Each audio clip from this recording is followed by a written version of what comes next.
Okay, so this is the bed I've designed for Annika. And we just measured out the front piece because we never know exactly if the back and the front are the same, and didn't know where the front would land exactly on the wall, so we measured as we went.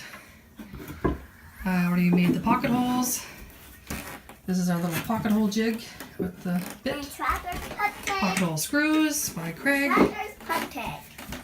And Tracker's pup tag. It's backwards. Da da da. There's a back for that. Where? No, it's so close. On your shirt. So. That was Christ Put the guy. front on, and then there's three legs that go underneath it.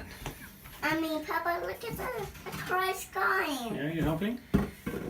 And No, I then am a few more things have to go on. Face frame, bed top, drawers. This is the start. Space fit a crib mattress. It just never fit a crib. Because once it's assembled, we have this little bump out for 4 inches. And then the crib itself, you couldn't just angle it in there. Just our cribs never fit anyway. So we were just going to use our mattress and build the custom bed frame right in the spot. We're just working around the trim that was already there, the wainscoting that was already there, the corners of the wainscoting, which kind of stick out a little bit in the back. Mommy, can I? So the reason why the floor is a different color here is because this used to be Annika's closet. Actually, this bedroom's closet went from that corner all the way to that corner. And it was just one hanging bar that went in this direction, right at the door, which is still there. And then there was bookshelves all along this wall. It was such a waste of space. So we cut it in half. And then we made this little bump in, which, you know, is a pretty small bedroom. So having this extra space, which is being set up for a crib mattress now that will be used as a little reading nook when she gets a bit older or whatever. Okay, so one of my latest projects is to make a bed for my daughter. I've been wanting to do this now for quite a while, and I've been watching tons of videos, and I think I figured out how to use the Craig jig, at least this little guy here. And I've actually ordered a bench top one because we're going to make our own kitchen cupboards. And in order to make our own kitchen cupboards, we're going to have to know how to do pocket holes, because that's how I've designed them. So hopefully there's enough light in here. This is like the least amount of light we have now. Is maybe that little bit might help too. Okay, I actually picked the kitchen to work in. Think of that, woman work in the kitchen, except this isn't typically what you have going on in your kitchen, I don't think. So I have, these ones don't matter which side I go on because those are for the bottom. These ones are for the top, and it's a face frame, and there's a little line that my husband drew on the back of them to tell me which side was facing the bed.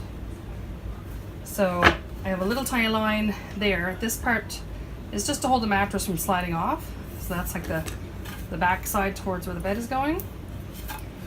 Not that it matters really, just you put a little line there for me. And I have my jig, my clamp, which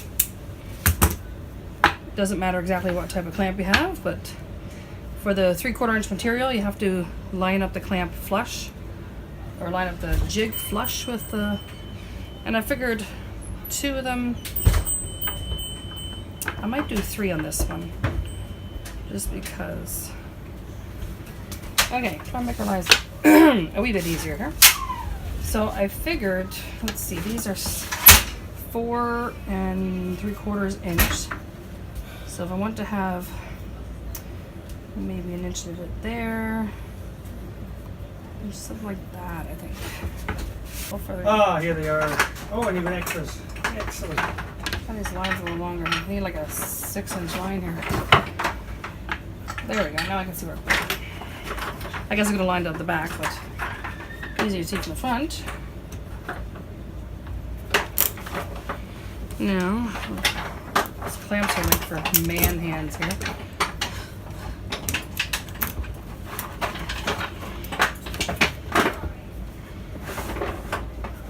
perfectly lined up.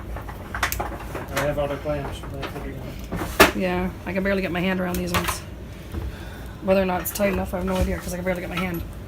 I think we got everything set up here.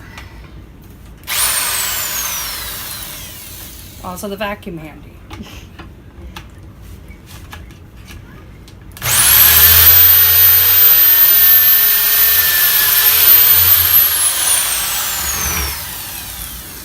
Don't set it down until it's done.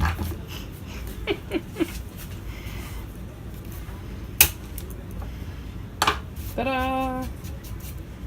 First one.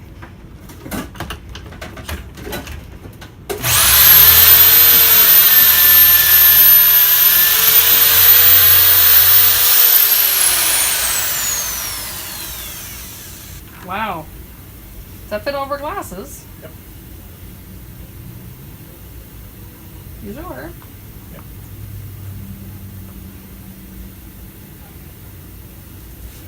I'm making a fashion statement.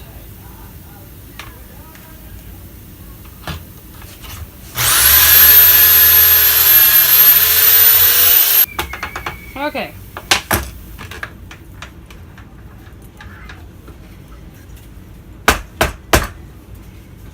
Beautiful. 3 pocket holes. Now, flipsy dipsy. So we get that line going on over here. Trying to reduce the amount of sawdust since I'm in the kitchen. Don't try this at home unless you want your house looking like mine. Full of sawdust.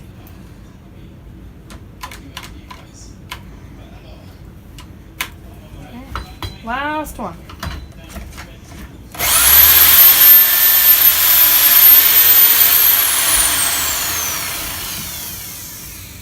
It's like mixing a cake. You don't pull the beaters out of the batter when they're at full speed. Now, ready for some joinery?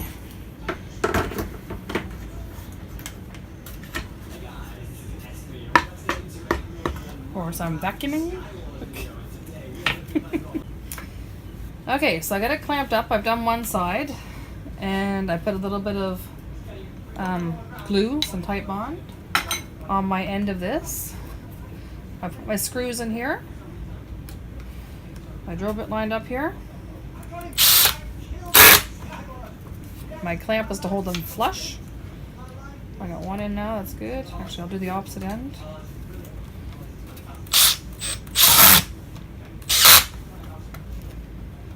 This last one.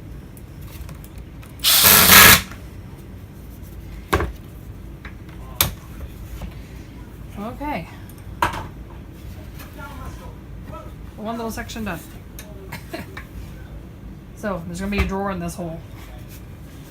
Now I'll put the middle section in and we'll keep going. Last 2 screws.